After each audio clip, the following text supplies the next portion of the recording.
Okay, welcome, Lynn. Thanks. So I'm really excited for you to come and join me today. We're matching. We're repping UT Jiu Jitsu gear. And I'm really excited to talk to you a little bit more about Jiu Jitsu. You are one of the coaches at the University of Texas, Mhm. and you are currently a black belt and also have many accolades, one of them being a world's champion. Is that correct? Yes, that's right. Thanks for having me. Yeah, I've been really fortunate to turn something that was really just like a fun passion Mhm. into something that's been really life changing. And I've somehow committed over a decade to just jujitsu Mhm. and have earned my black belt just this past year. Um, and thanks to it, I've had lots of opportunities to meet great people like you Mhm. and opportunities to teach at UT and lead seminars and things like that. None of it was ever my intention. So Mhm. I'm nothing but like grateful for all these opportunities. Yeah. And I remember whenever we first met, you were doing a seminar for us, and I remember you had also said that you didn't start out doing jujitsu. You were first doing Muay Thai, and then you started cross training with jujitsu, and then stuck with that as like your main martial art. Right. So I was doing like a cardio kick kind of kickboxing kind of thing, and then I Mhm. transitioned to like a Hawaiian kempo. So I am Mhm. a brown belt in Hawaiian kempo, although I haven't done that in quite a bit. It's mainly striking, Mhm. and after I started kempo, I did want to sign up for like a cage fight. Uh But I got pregnant, which we were trying to get pregnant, so it wasn't a huh. huge surprise. It was a happy pregnancy. Yeah. And so after I had my daughter, I got injured a lot because I think my body was fatigued, but I was still training hard like I was before I was pregnant. So I like tore my gastroc doing kicks, and someone punched me really hard in the eye, and I tore something in my eye, and so I was just holding my baby with a crutch. Like it was really difficult. Uh So then huh. that's when I transitioned over to the gentle art of jiu-jitsu. Yeah. And truthfully, I didn't like it at first. Mhm. Um, I didn't like having someone sweaty and bigger sitting on me all the time. I thought it was really disgusting. And I was like, I don't even know what my husband's gonna think. Like, there's this dude like mounting me. But somehow, like, I got over it and I just loved it. And like, I feel like the fun and the love for it exponentially grew very, very quickly after Mhm. that. And even now, I'm still surprised how I'm still sticking with it because thought, I never really did imagine that I would like get my black belt. Sounds Mhm. weird. It was just so fun. I was just Mhm. loving training, and that's really it. Yeah. I feel like jujitsu is like one of the arts that a lot of people kind of don't want to get into at first because it kind of does feel intimate. And like I've had friends who are dancers who they do things like sensual bachata. And they're like chest to chest with like these people, but like for some reason being chest to chest in like a martial arts scenario, it's like uncomfortable for them. So I kind of find it funny. Because like I've brought several of my friends that are girls like into some of these scenarios, and even guys like they're like, ah, dude, I don't want to cuddle with you aggressively. And it's very uncomfortable for people at first, but I have also found the same like love for it, like as you start learning to like play with like different things such as like the balance of someone else's body or your own body, and you start realizing like what it's technically capable of, you start having this sense of spatial awareness. And I forgot what they call it. I think they call it kinesthetic knowledge Yeah. or kinesthetic intelligence, where you start like learning how your body moves, how your body operates, what are like the deficiencies and strengths within it. And I've also like learned to start adding to the jujitsu journey and start cross training a little bit. But it was like the first martial art I ever started with, and I feel like it brought me a lot of confidence. I was always like a smaller guy, so being able to like throw like these 220-pound Yeah. dudes in the air was kind of fun to see. Yeah, I agree. I think that one thing that I see similar between like dancing and jiu-jitsu is that connection. I feel like as we grow older and we're not kids and we're not like wrestling around and like having fun and not having this like personal space as much, as we get older, we develop that and we have these bubbles. And I think jiu-jitsu and dancing probably pops that, and you're able to connect. And so like I believe in chi and energy. So I think just like being able to like share each other's energies is really important Uh-huh. and great, because there's no other thing that I know that lets you connect in that intimate but not intimate way, right? It's like a Yes. clean intimate. I don't know how else Yeah, to yeah, say it, yeah, yeah. but it's really nice to connect with another human being. And what's also great is that it's as brief or as long as you want with that person, Yeah. right? Like if you don't get a good vibe from them, cool, thanks for the role, see you later, right? Mhm. So yeah, I've been able to meet so many great people through this journey of jiu-jitsu. So yeah, I mean, I can see what you're saying. Yeah, it's. I feel like it takes like a little bit of getting used to. I mean, like growing up, I used to play some sports like football, basketball, but I was like never into any martial arts. And I wish I was. I honestly wish I had like a better sense of like what my body is capable of and a sense of defending myself. Um, like I was saying, like growing up, I was just smaller in general, and I felt like it brought like a lot of like false confidence. And I see this within like a lot of people who don't have like any martial arts experience, and then like they first start getting into it. You'll see like some guy who lifts a bunch of heavy weights, and they have like this sense of confidence. And sometimes it's like valid, but I feel like most of the time it's not. And I feel like whenever I was like growing up, I had almost like a little chihuahua, like they're like super loud because like they're like anxious and small, and like anything could just like pick them up and throw them around. Mhm. And as I started like doing jujitsu, it started giving me like this like slow but steady confidence. And it was also very humbling at the same time because I was just getting thrown around by someone that was like 20 pounds lighter than me, and they were like choking me out, and I was like bruised up the next day with my throat hurting because I was like maybe having a little bit of ego to it at first. And I just found it kind of funny because I've been growing a little bit, but I'm pretty sure like you still experience that to this day as Yeah. well. Like what can you say, like being in jujitsu for roughly 10 years or more than 10 years? Yeah. How, I think kind of like what you said, I feel like it's like functional strength that we're gaining. yeah. We're not just like lifting weights just to like bulk up and look fit or whatever. It's like we're building the strength and flexibility and, tenacity, all these things, all these characteristics of jujitsu for a purpose. Mhm. So it kind of helps you keep on playing this game, right? And it is like a game. It's every role is like a puzzle. Like I'm trying to Mhm. figure out how this person's gonna move or how I can make them move a certain way or trick them or bait them or whatever. But Mhm. yeah, you're right. Like it is maybe for women it's not as like big of an ego thing because we are expected to not be as strong Mhm. um and dominating as like a big like muscly like 200-pound wrestler. Mhm. But it can be humbling at times, I think, for both parties, of course. Mhm. But it's also surprising. It's surprising what we're capable of, especially a smaller grappler or a female, Mhm. because that's what jiu-jitsu was designed for, right? Mhm. It was designed by the smaller person using leverage and technique. Um, and yes, as you belt up, it does matter if you're strong or not. Yeah. Like after a while, we both know the same technique. Yeah. So, but yeah, I think that I am fortunate that my daughter also does jujitsu. Mhm. And so it gives me like a calm, like feeling that, oh, she knows how to defend herself. I'm Mhm. happy with that. Um, and because she sees that I do it, she does it. But yeah, I think that even though you didn't do it as a child or as a kid, like you're growing a lot though. I mean, I remember you rolling with you like last year, and then now Yeah. when I see you rolling, I'm like, man, that's really great. Like your That means a lot. movements are really smooth.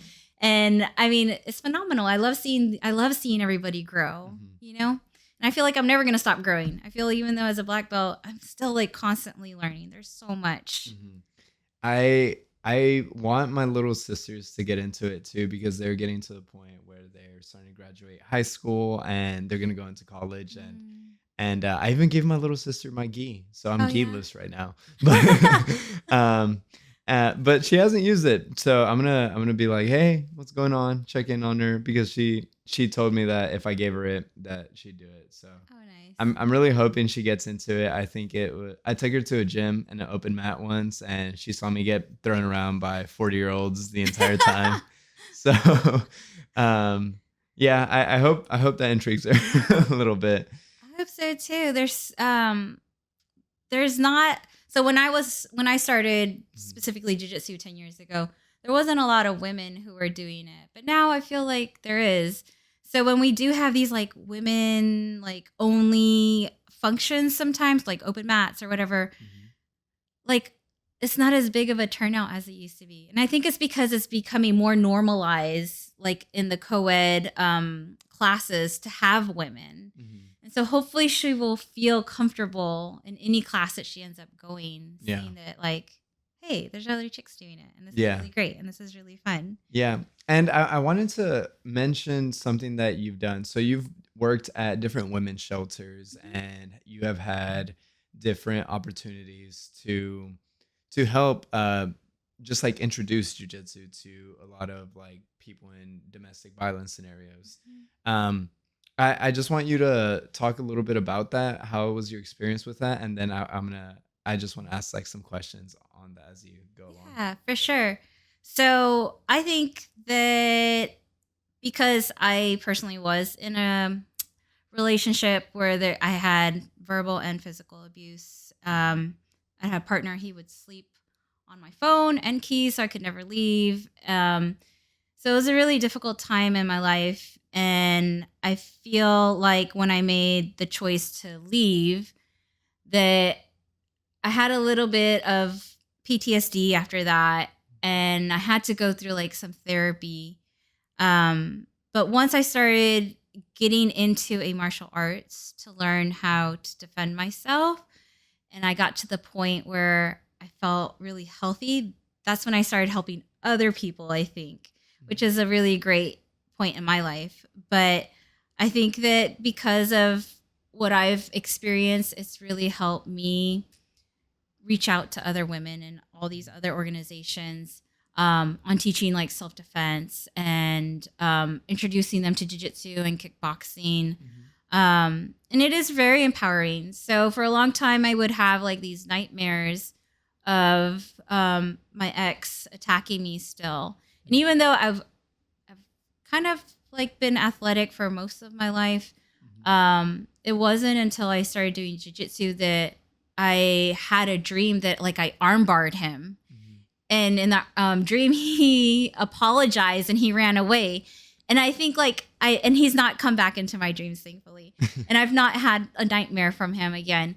But even when I was doing kickboxing, like punching bags and like going with like sparring with guys, like I'm smaller, I'm not as strong, like it wasn't as empowering. But for some reason jiu-jitsu, taking that like that element away of just being able to use like strength and go, and like for women, like sometimes we get to go like 110% like against a guy who's really big, and to be able to tap them out, I guess that's when it clicked in my head that like I am capable of Mhm. doing that.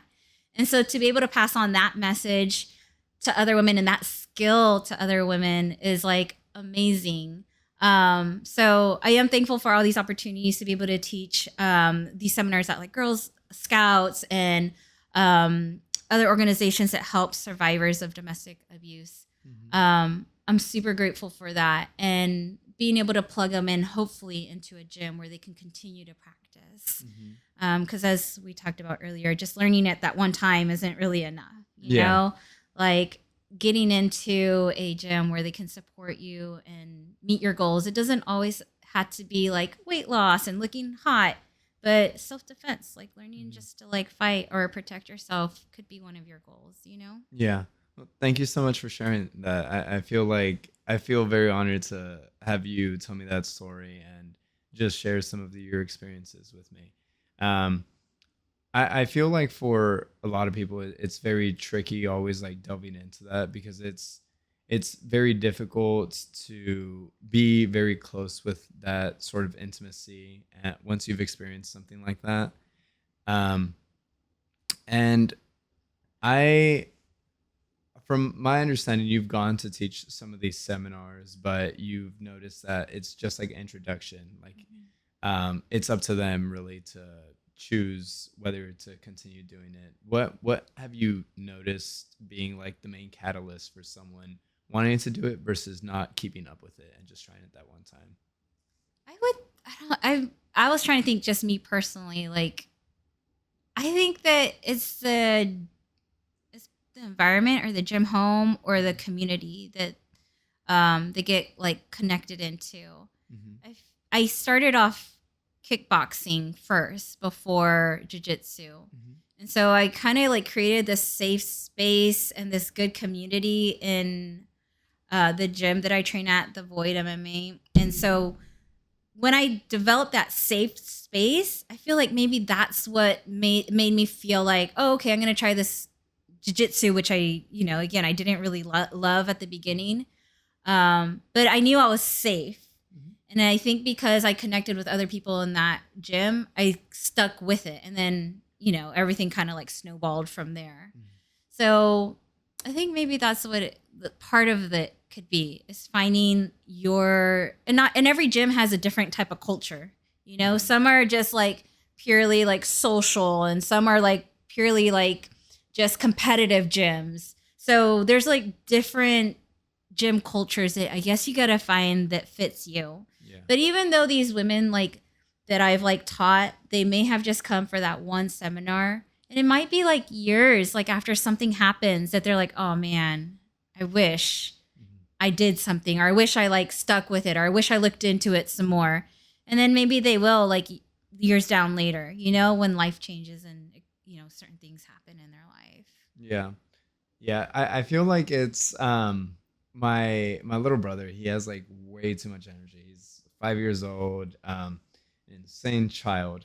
I've been telling my mom to keep putting him into jujitsu because it's I feel like it just like teaches you a lot.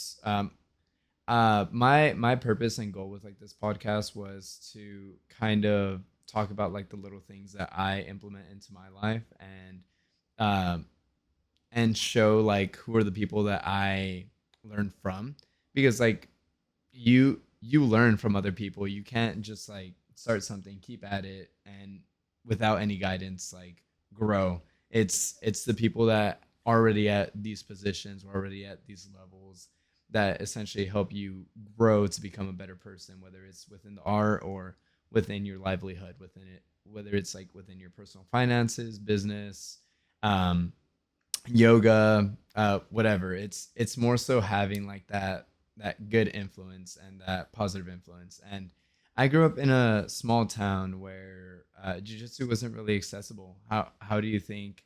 What do you think would have been like the best case scenario for like let's say 13-year-old Gabe who lived in like a small border town? There's like no jiu-jitsu gyms, but like I really want to get into it. I mean, there's YouTube, right? Yeah, there is YouTube. You can practice And on you your little can't- brothers on borrow. You can't YouTube everything. Yeah. But I think just getting into any martial arts school, I mean, it really does help teach you discipline and focus, and kind of like going back to, like you said, your brother having all this energy. I think martial arts, but specifically jiu-jitsu, it does kind of help calm that monkey chatter in your brain, right? When things are super stressful and someone's trying to choke you or whatever, your boss is getting like angry at you, or you have a customer that's upset at you, learning how to like be calm in this uncomfortable situation and breathe, and then learn like, hey, I can come up with a solution. I think that that's what jiu-jitsu has done for me. Martial arts in general, yes, has helped me learn discipline, but I feel like because jiu-jitsu to me is a little bit different than the other martial arts I've done, it is a opportunity where I am having to take the weight of 200-pound person sitting on me. You know what I mean? Yes. Versus sparring, you still have some distance and things like that. But it's like the pressure is real right now. So I feel that yeah, as far as like for kids, it's super valuable, and maybe just getting plugged into just some sort of martial arts, any Mhm. martial arts, even if it's not jujitsu, Mhm. it's a good gateway or beginning of their journey. But I feel like jujitsu is like growing so fast, and I feel like it's the in sport right now. Everyone's like Yeah. heard of jujitsu. Everyone like knows somebody else who does jujitsu. Yeah. Lots of schools are even implementing it into their curriculum because they see all these benefits. Uh-huh. So hopefully, it'll reach all corners of the earth. Yeah, yeah, it is pretty interesting. I like to cross train jujitsu. I feel like I started with jujitsu, but because of that, I realized that there was like significant deficiencies within like my entire defense game. So like my wrestling wasn't that good, and my striking wasn't that good. So I've been looking at like the wrestling club at UT, um and then also a Muay Thai club at UT, and it's just kind of fun playing with those and like Mhm. seeing like what are like the different aspects that I can improve on, and like I feel that cross training or MMA, which is just mixed martial arts or all the martial arts put together, Mhm.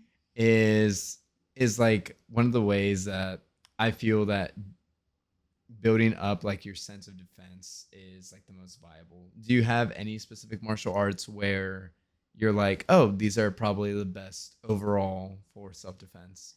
I would say for sure jujitsu, right? Hmm. But I would say any striking, anything that's gonna help with striking, like either like just learning how to block. I Hmm. don't think we all had to be great strikers because I'm probably never gonna be able to knock someone out that's like way bigger or stronger. You choke them out Most though. most, but yeah, but and that's different, right? So I feel like just at least me being able to protect myself if someone were to throw strikes and then like make some space and get away would be great. Yeah. But yeah, choking and like breaking arms and things like that. Um, I think that that's super valuable too. Hmm. But it just depends what your goal is, Like I don't need to test my like street cred in jiu-jitsu or like strikes. And I hope I never have to. I hope I'm never in that situation again. But I feel confident, like, because I like to travel. So when I travel, I feel confident walking the streets. I'm not like all worried and like antsy and anxious. Usually, I mean, I'm smart. I know how to travel safely, but I feel like it just depends what your goal is, I think that's great that you're learning and exposing yourself to all these other martial arts.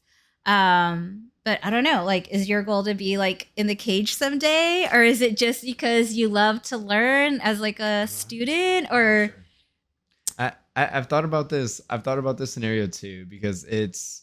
I feel I was having a conversation with one of my friends, and we talk about. We were like talking about like my different interactions and different hobbies, and one of the things I came to realize is I have quite a few of feminine hobbies. So I have like yoga and dance and like um, like bachata, salsa, a little bit Mhm. of merengue. My friend's been trying to get me to do zouk for the longest time, but Zoot? yeah, it's like a Like, Brazilian dance. oh, nice. Okay. But I haven't been able to get into it.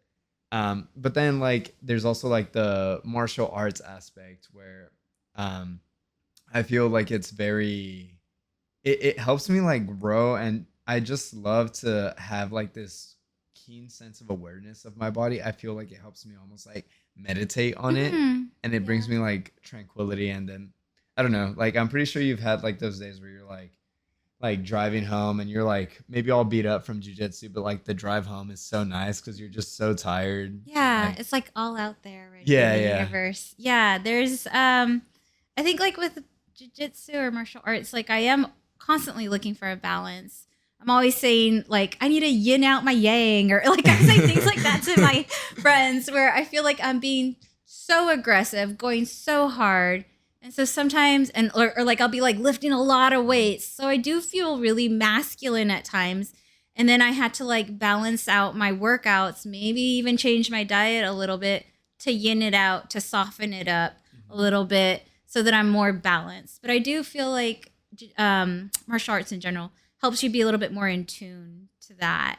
And I don't think there's nothing wrong with you like loving to dance and No, stuff. I think that's great. I don't think so either. I think it's like one of the most fun things. I feel like this idea of like masculinity and femininity, Yeah, I know what you mean. that Yeah. weird word.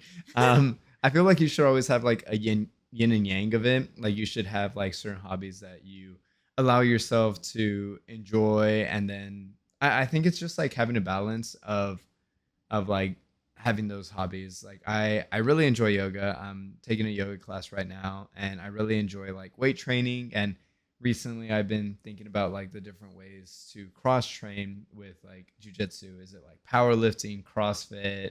I just finished running a marathon, so that was pretty cool. Nice. Congratulations. Thank you. And like it was like pretty cool because I was like running a lot and I was getting faster, but then that didn't really translate to jujitsu. No, it doesn't. I used to run long distance as well. And if anything, I think it injured me. Well, you're still young. Yeah. But No, like I as feel you, it sometimes. as you get older, yeah, it's really hard on the knees. Yeah. And that's one way that I tore my gastroc is that I was running a lot. And then when I was like doing kicks in Hawaiian Kempo, it tore because I just overstressed it.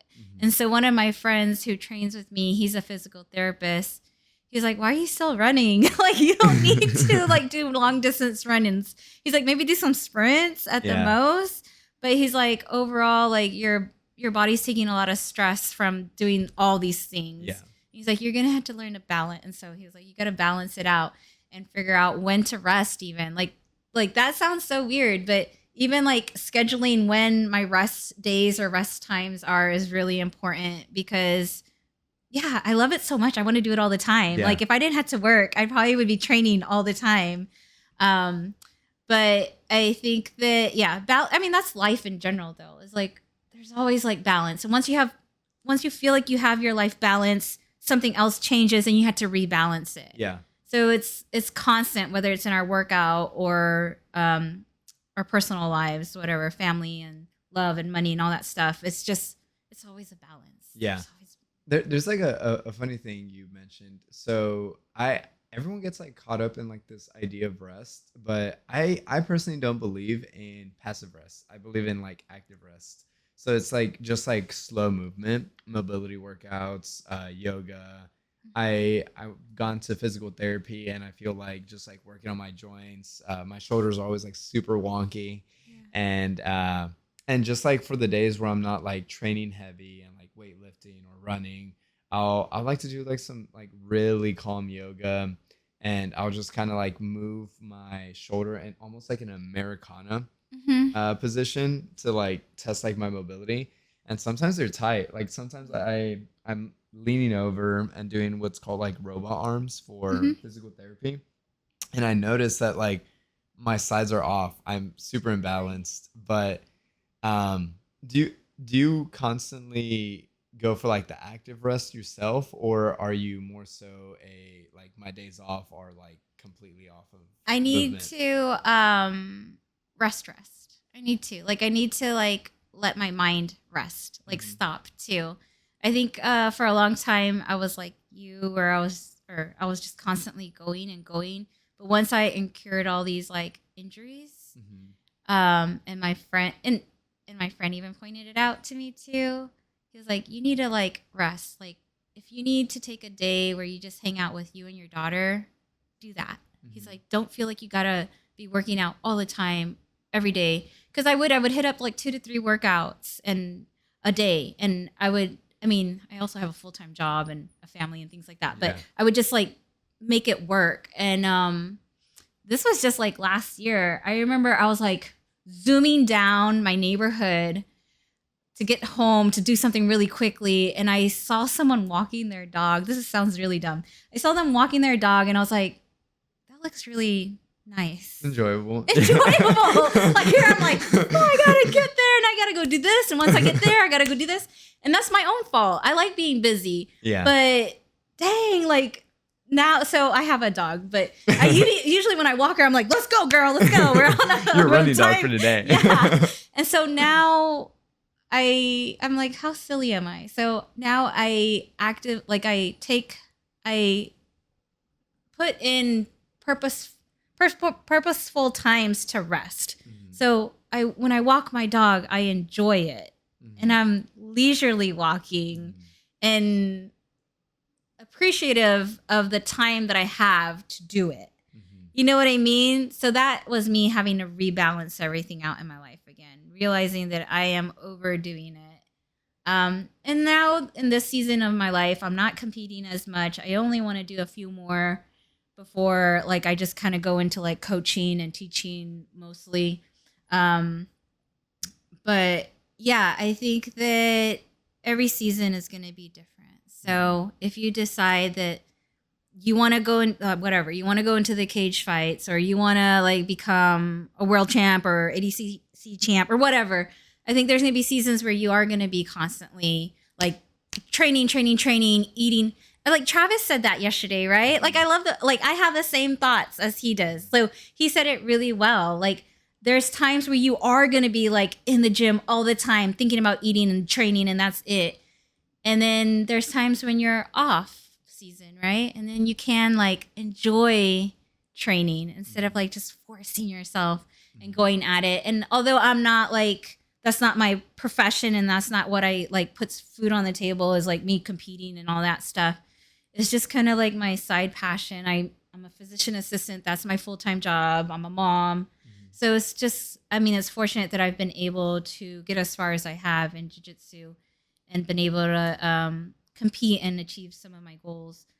But yeah, I would, for me personally, I don't feel like I would be as fulfilled in my life if I didn't have a family to take care of and I didn't Mhm. have my job as a PA to like take care of patients and help them get better. Mhm. So that's just like for me that I'm glad it's not my profession. Yeah. Yeah. Yeah, I mean, you've still progressed substantially with in jujitsu, even though it's not your profession. You said that it was just like fun for you Yeah, at this it was point. just fun and it's surprising. Like where people are like, "Hey, you should go do worlds." I'm like, like let's just see what happens. Like no expectations. Still like putting the training in as far as like that anxiety is still there and like Mhm. going hard at it. But like every time, I feel like almost every single time I've like gone, I'm like surprised. I'm like, oh, like I mean, I try to imagine it and I try to meditate and like hope for the best. Mhm. And that's usually what it is. I hope my best is the best for today. I don't think I am like the world champ to me is a very loose term. Like I was lucky that day that I did well, and I was Mhm. lucky that maybe someone else didn't show up to the brackets or something like that. I'm fortunate because it's here in the US that I get to do worlds. Other people have to fly from all over the world for it. Mhm. So I don't really love that term world champ. I was just lucky that day. You know what Mhm. I mean? And like luck play like someone said it that luck is where prepared like being prepared meets Opportunity. opportunity. And Yes. I totally believe that. Like I was prepared for sure. It's not like I just like woke up and was like, "Oh, let me just do this." I was prepared. Mhm. And in that moment, that day, I was lucky. Mhm. That's how I look at it. Mhm. I know lots of girls who can probably beat me. I know lots of women, like lots of people, you know? So I don't think I'm the best in the world. I was just lucky Yeah. a couple times, a Yeah. couple times in my life. So, yeah. And for it not to be like something that I do full time, you know, but it's also like the sport's changing a lot, right? Mhm. It's, jiu-jitsu hasn't been around as long as some other martial arts. And so I think at one time IBJJF was like the king and like the say all Mhm. of like who's the best and stuff. And now it's changing, right? Now Yeah. people are more trending towards like Nogi and ADCC and Mhm. um, other venues for championships. So it's very exciting. Um, but it's evolving. Yeah. And I feel like I'm definitely behind the times because I'm already older. But I love seeing like all these other younger people like killing it and like Yeah. doing some amazing stuff. Yeah. I always constantly feel like I'm behind because like I don't know, But like, you're not. yeah. You're really not. Yeah, You're I'm not. like 21 and I'm You're like, oh really not. goodness. But then there's like who are the twins? Oh, the Relato The brothers. Yeah. Rotolo brothers who've Yeah. been doing it since they were like children. And I'm like, dang, dude, that looks so cool. I was like, if I ever saw them, I'd probably get like super messed up by them. Their cardio is insane. They're super athletic and they're super fit. I really like it because it is jujitsu. It kind of is like a sprint. And I remember I was talking with a friend about this, how like long distance doesn't like prep us. And then I was at the gym and I was kind of contemplating like what are like the different workouts. And as I was like contemplating that, some guy came up to me. He's like, "Hey man, you look really fit." And he was like an older guy, and I was like, "Oh, thank you." He's like, "What do you do?" And I was like, "Oh, I just run and I like eat really healthy." But I was like, "You know what? I think I'm gonna just put him on jujitsu for no reason at all." I'm just gonna attribute like my physique to that. And I was like, "You know what? I think it's been jujitsu. It's the best cardio ever." and like if but like the thing is like I do cross train a lot and I was like, you know, we're gonna put one more person to try jujitsu out. Nice. And like I've just kind of like noticed it like different like it leans me out at times, but it also like teaches me what my strengths are. Like I gained 40 pounds in a year. So that was pretty yeah, that was pretty interesting. I was tired of being 150 pounds and I got all the way at 190 pounds. Oh wow. Yeah, but I was like really But you. yeah, I was really consistent with like my diet, but I felt so slow and so sluggish. And it was like kind of funny because I was like really light in the beginning of my jujitsu career. And I was like 150 pounds. I just got to college and like all these big guys were like throwing me around, doing nothing, doing everything. I got to like 170 pounds and I still had like a little bit of cardio. I would start guessing out a little bit more and then like I was like a little bit stronger, able to like hold positions a lot better. Then I got to 190 pounds and I was as slow as a turtle, but I was so strong because like whenever guys would like mount me, I just go whoop, and pick them up. And I was like, dang, this is what like guys at the 200-pound mark feel. This is so Right. interesting. So I've been kind of like playing around with like weights. Right now I'm sitting at like 165, but I want to get back to the 180 mark, but be very cardioed Mhm. up. I hated being like big but slow. Slow. Yeah, it just felt horrible. I really liked training for the marathon and I really liked having like a good gas tank and just being able to roll for as long as I wanted to. Roll at like a medium pace Mhm. for as long as I wanted to. And that was always like pretty interesting to see. Do you do anything for cardio? Um, right now I'm just doing like the Stairmasters, and that's really it. Mhm. But I kind of change it up. I really do like doing like the sprints on the wind bike. Mhm. That Yes. one Mental. I like, but I don't like that. But Yeah. usually when I'm getting ready for a comp, that's what I'll do. I'll do a couple rounds of that consistently. But before or at the beginning when I was starting jujitsu, I was doing a lot of CrossFit. And then once I started like loving jujitsu a lot and doing less CrossFit, I would notice that if I would jump back into a class, even after it's been months of just doing jujitsu and do a CrossFit class, I was like, fine. Mhm. So jujitsu really does keep you pretty fit, like Mhm. in lots of aspects, not just strength, but like Mhm. cardio, like you said. Um, I feel like I use my flexibility a lot in Mhm. that as well because you're being contorted in all kinds of ways Yeah. as well. So yeah, I feel like it's a full body thing. So I think Travis said that yesterday too. Like he feels like jujitsu has kept him fit to do other sports as well. Mhm. I'm trying to think if there like unless it's like another sport that's complete like swimming. No, I'm Mhm. not good at swimming, and I don't think it translates Mhm. quite the same. But yeah, as far as like strength and cardio, I feel like it keeps you up there. Yeah. But yeah, I still work on my yoga. I still do some cardio, and then I'll like alternate. If I am feeling good with cardio, then I'll go back to strength training. So I try to like balance all those things out if I can. But it's hard. I mean, it's hard when you work and everything else. Yeah. So I don't know how like pro athletes do all of it, but Yeah. they get paid to do it. So they have like all day to do all of those things, I suppose. Yeah, they have time to dedicate to. Well, I still think it's like pretty cool because like you're in between the middle, you're a lot more personable. Your career isn't that. Your career is working as a physician assistant, but you're still able to dedicate a load of time to it. Yeah, I love it. Yeah, how are you able to balance that? I mean, it is hard because I do work full time. Your mother too, and I'm a mom. Yeah, I just do it, man. Like I love it, and I do it, and then I get all these opportunities to keep on doing it. Mm-hmm. So, do you ever have to like wake up really early just to do it?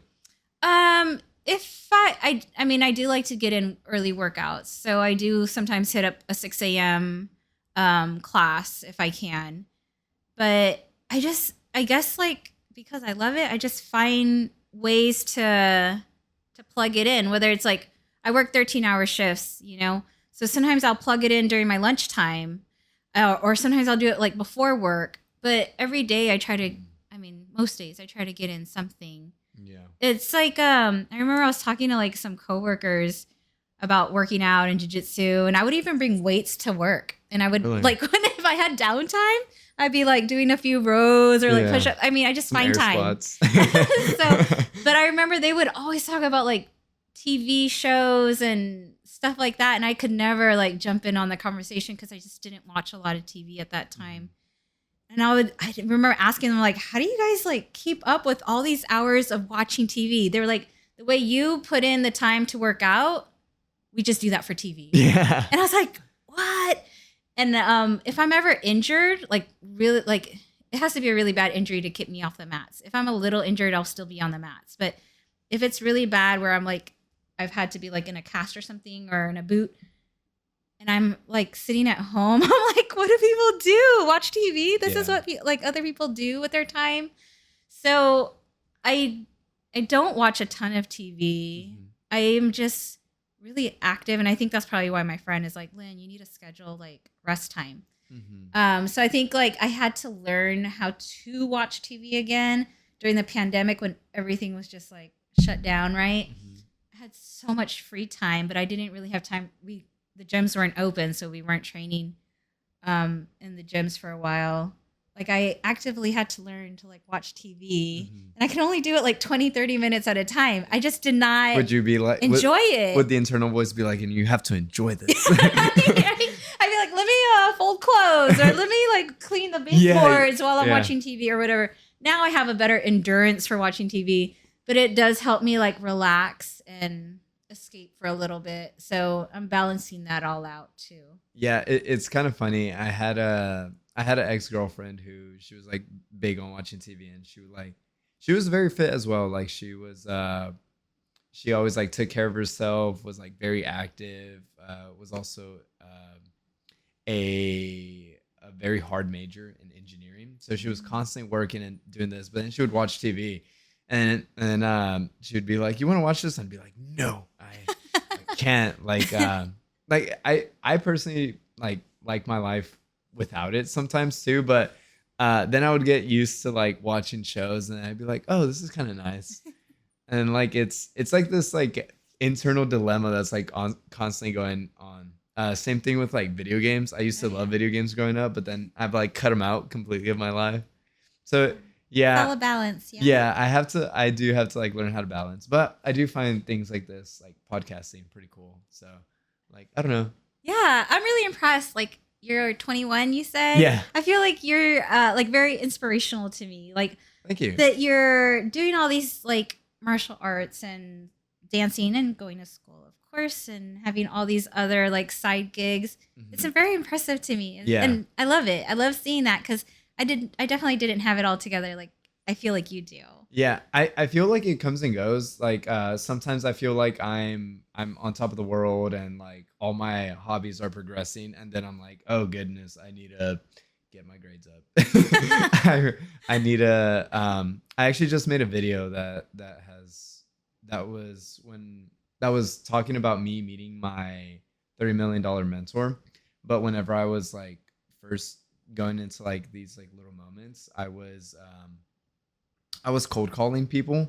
So I would find their addresses or like find properties, and based on like certain criteria, like the owner has owned this for 17 years. And then I'd be like, oh, those are the guys that I'd want to target and build a relationship with, because I could potentially owner finance or do some creative financing, because I'm a student and can't really get access to institutional money just yet. But so I started just calling all these people who've had like success within the real estate industry. And I remember I was in like this mentorship, and they were like, yeah, you should take him out to eat. And I was like, yeah. And I would look at my bank account, and it was like $20. And I was like, dang, dude. Uh, and like, but I ended up taking out like some guys that were like worth millions. And we would go to like a restaurant, and I like the bill would come, and then I would look at it and I'd be like, no. Then I just put my card down, wait for them. But there was like sometimes where I was like looking at the bill, and they were like, oh, don't worry, Gabe, I'll take it. And I was like, no. Like as I'm like handing it to them.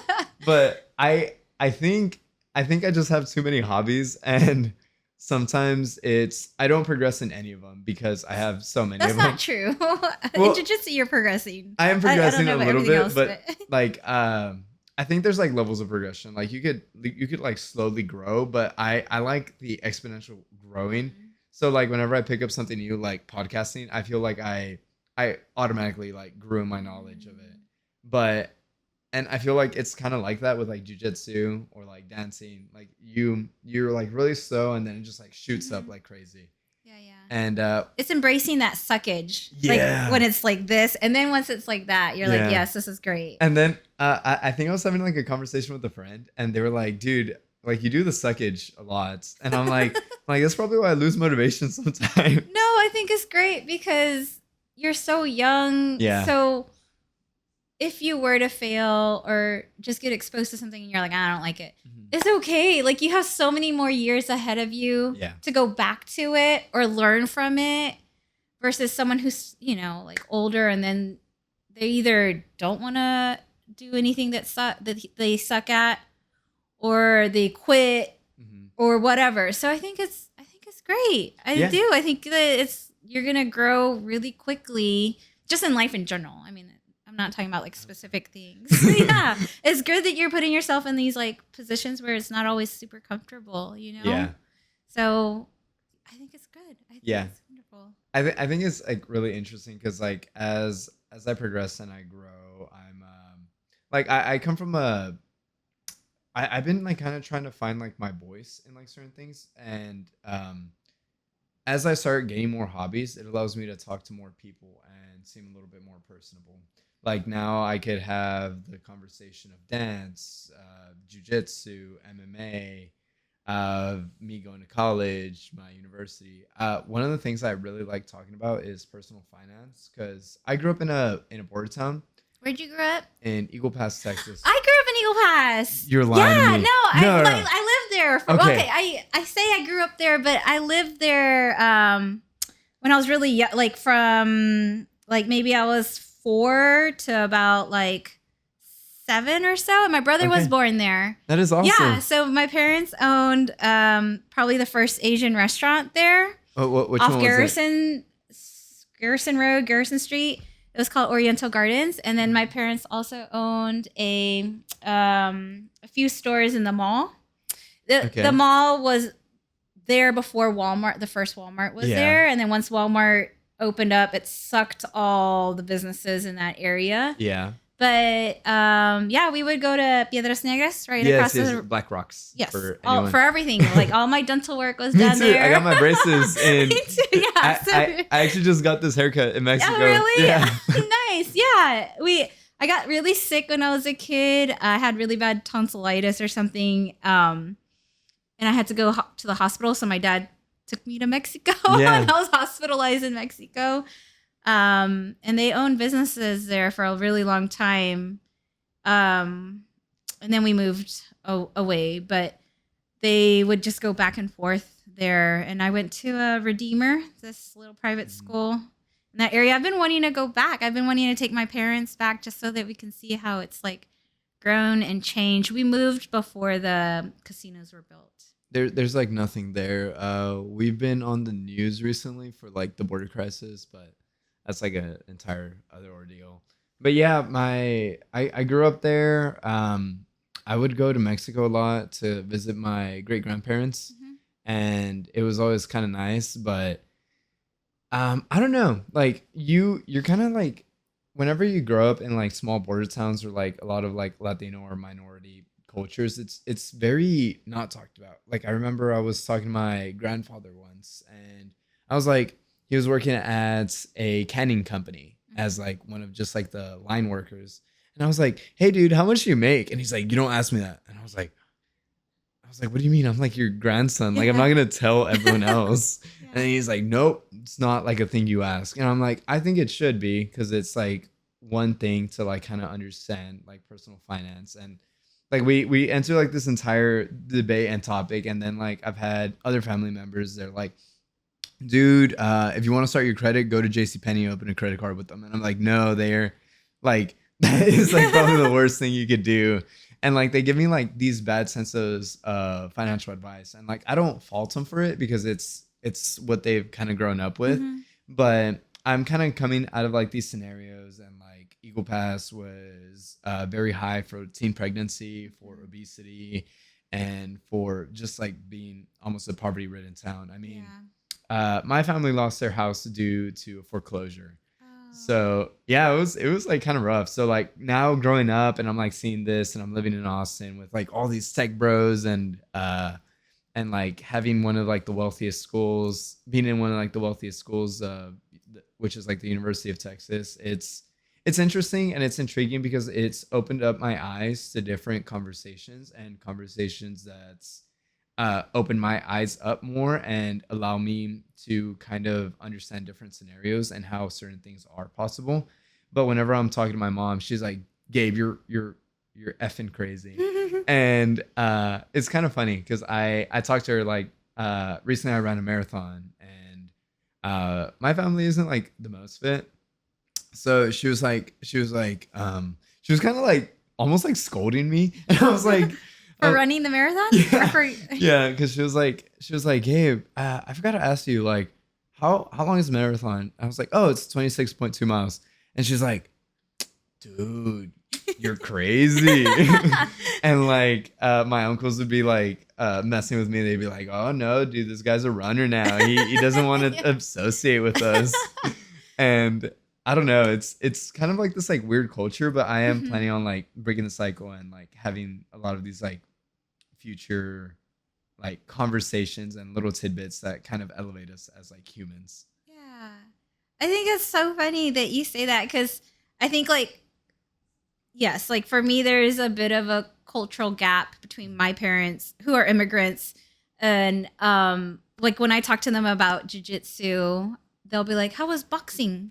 Oh yeah, like, it's not boxing. I don't do boxing. My grandma said kung fu the other day. I was like, it killed me. Even my sister, who's like similar age to me, she came and watched me once as a blue belt, and she's like, "Oh, I thought you were gonna get like in a cage and wear that thing." I was like a mouthpiece, like a mouth guard. Yeah, like I wear that, but it's not in the cage. It's jiu-jitsu. But it's just really funny. But I think also part of the culture gap, because when I go to another country, like I've gone and trained at like Bali and other places, it's usually expats that are training there. It's not like locals usually. And that's because it's a luxury for us here in the US to be able to spend money to fight or to train extra hours running or whatever it is.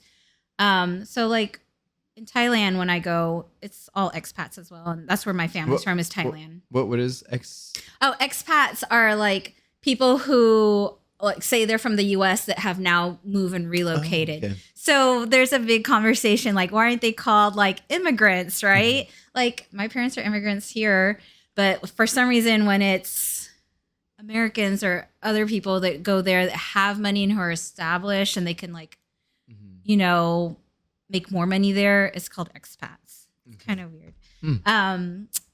But yeah, I think that my parents, when they came here, all they thought about was like survival. You got to work hard, make money, work even harder, work 2 jobs, work 3 jobs. And they didn't really focus on too much else besides like education and making money, Yeah. basically, because they were like in survival mode, right? As immigrants. And the thing is that now that they've like established that here in the US, they've made it easier for us as children of immigrants. They've done all that hard work. So yeah, I am making like a comfortable living as a physician assistant. But now I also have the opportunity to spend that time and money doing fun stuff like jujitsu, you know, and like passion stuff, which is not something that they always understand, right? They're just like, why aren't you working more? Like, you have all this time, go make some more money, go like, you know, be more successful. It's just like survival. Yeah, You know? there is like this disconnect that I see within my family. Like, I feel like my family is like always. I always call them like complex little souls, but I also call them like adult children sometimes, because like I feel like there's been like a lot of things that I've done that they would have been like they're in like that same thing where it's like survival mode. We're just trying to make enough to eat, enough to raise the family, and like we'll let y'all do that. and like recently I've been talking to my mom about, or actually no, whenever I was 17, I started getting really into personal finance, reading a bunch of books on it, how to be practical with it, not just the rich dad poor dad and like the mentality aspect. I wanted to learn like how to have conversations with banks, how to have how to negotiate with like these big corporate entities and like things of the sort. And I was like telling my mom, I was like, hey mom, you just saw your 401k. And she's like, no son of mine who's underage is gonna tell me how to live my personal finances. And then like I turned 18. I was able to legally start trading in like the stock market. And then I started like showing her it. And I was like, hey mom, look, check it out. I got like $1,000 like from like the past month. And she'd be like, oh, kind of nice. And then whenever I was 20, she finally decided to open up her 401k. And I was like, dude, you know what? You were bashing me so hard, like whenever I was like trying to help you out, and now you're finally taking steps. And I'm like, I'm proud of you, but a little resentful at the same time. So it is kind of weird with like immigrant parents. Like my parents, I think, I don't know, they're like half immigrants. I wouldn't even consider them. Like I was like teen baby, and I guess like that was like their disadvantage. Uh, so, but yeah, I think it's interesting, and I hope for my siblings, I hope to be like a better role model.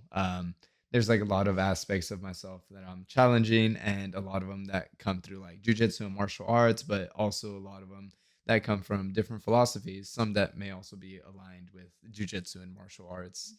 And you're one of like the people that I always like um respect like within the club, within like just like the teaching journey. And I always like tell people at the club, you're like such a motherly figure, and it's kind of cool to just like see you there and rely on you. And I bet like you bring like this sense of warmth to the club Aw, that I feel thanks. wasn't there before.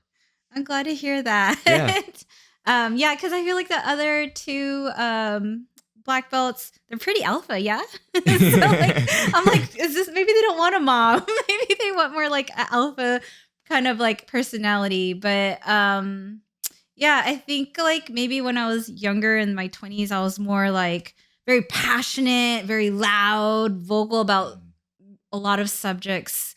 And now that I'm older, I find where my battles need to be. I'm not Yeah. always loud. And yeah, I've like grown into like motherhood, and I want to make sure everyone's taken care of. And I'm hoping I'm feeding everybody at UT like what they need in jujitsu. Because it is like a really big spectrum of like advanced, because I teach the advanced class, right? Like Mhm.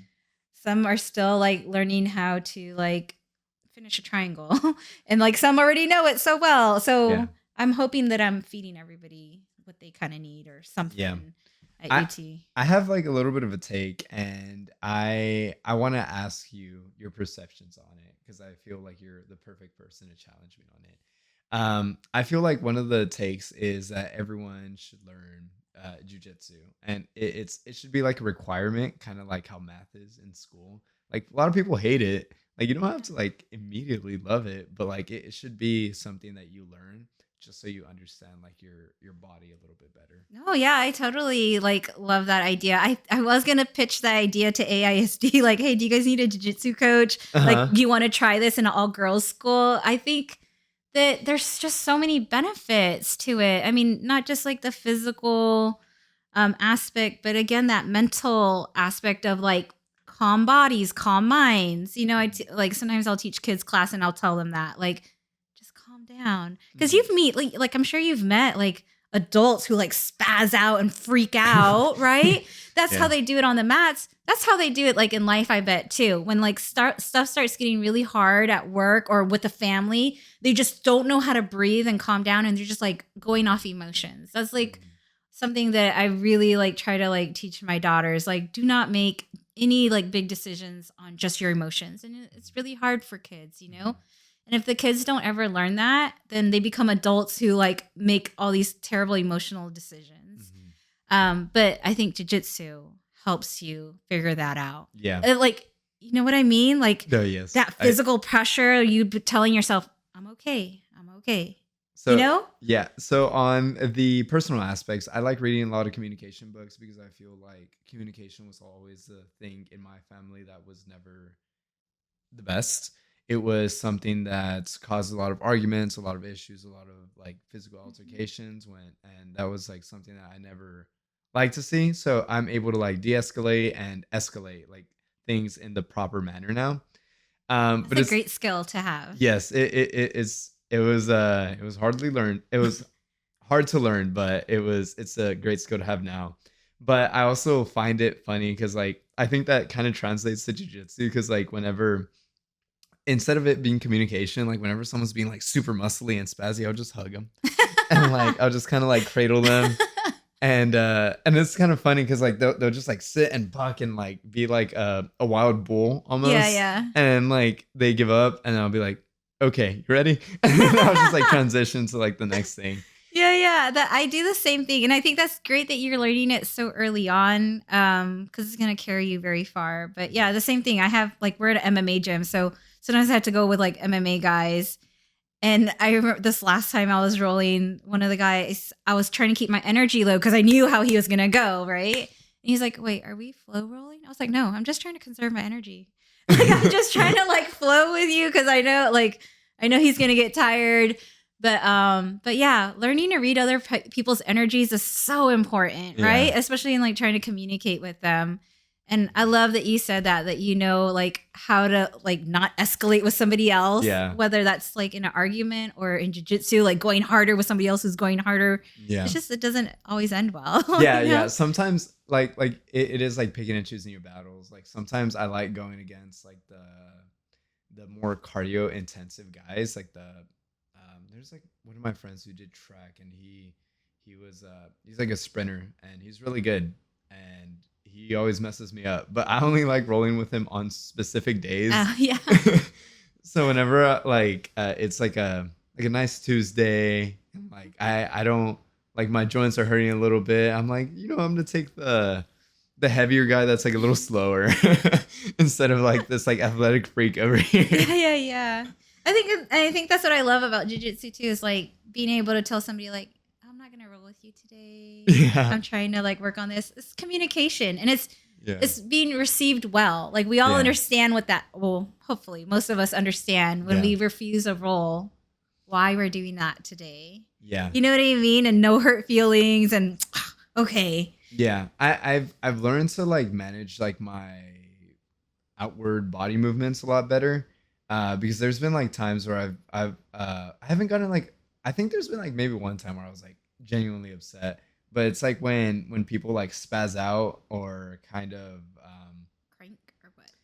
like crank or like do very muscly things. Like sometimes I'll Mhm. just sit in it and like let them go as hard as they want. Like even though it's like uncomfortable, I know it's like not really hurting me. Mhm. But like, there's been a couple times where like I've gotten elbowed in the face. Oh. I got around like black eyes, and I'm with those people, I'm like, I'm never rolling with you again. Like, I just like think about it, but it is like a very fun balance. But I've really enjoyed this conversation. I hope to have you on again. So I want to ask you, do you have any closing remarks or anything you want to leave people with? I guess I really want the whole world to try jiu-jitsu. I love it. I think there's so many benefits to it, and tons of jiu-jitsu schools out there. So please go out there and give it a try. Thank you so much for having me. Of course. And where can people find you? You can find me, I guess, on Instagram. Linja. It's at Linja79. Yeah, just hit me up on there. It's LINJA 79. Like ninja, but Linja. Like my name, Lin. Okay. That's fine. Is that what you chose it? So when Lin Sanity was out, I don't know if you remember Lin, the basketball player. He was coming up with everything. Lindarella, Linja, like all these Lin Sanity. So yeah, I came up with Linja. That's funny. Okay, awesome. And what gym do you train at, or do you? I train at the Void MMA. It's down south in Austin. Awesome. But I cross train a lot. Do you have any open mats where people could check it out? I don't.